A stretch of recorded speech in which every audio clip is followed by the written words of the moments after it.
Okay, so maglalagay tayo guys ng overhead dual camshaft intake tsaka exhaust. Ayan. So mamaya turo ko sa inyo yung tamang timing.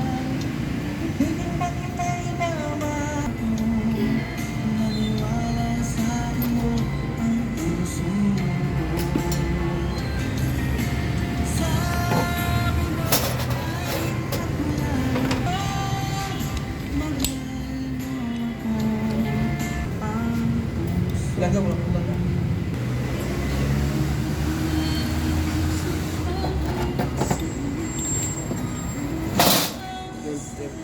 So meron siyang marking base.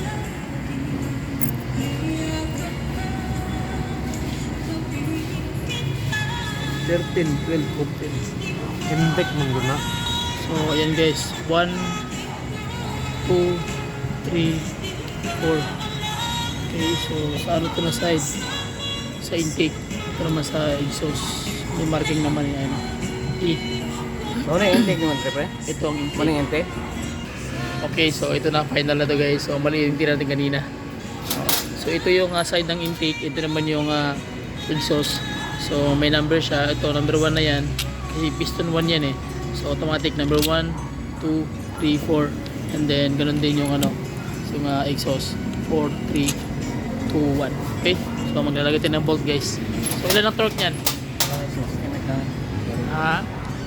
Sisimit kami. Hindi na yung road kayo. May kayo, mabalik. You know?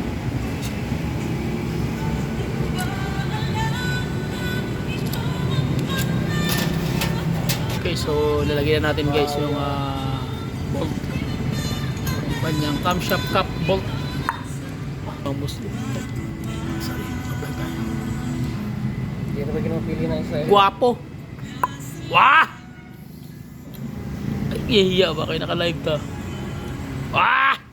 So yung mga berador natin guys, ang ating berador. Badping, nag-iisang Isang ikaw. nag-iisang ikaw, oh yeah. Yun.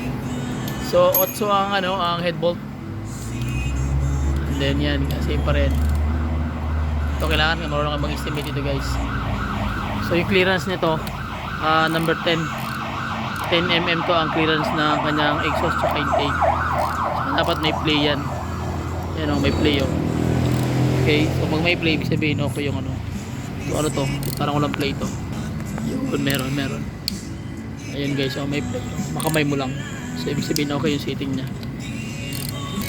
Okay? Hindi siya makakatulog sa Sige. IC. Okay, so ayan na guys. Ilan ang higpit niyan, Brad? 20? So mga ang torque range ito, mga 20.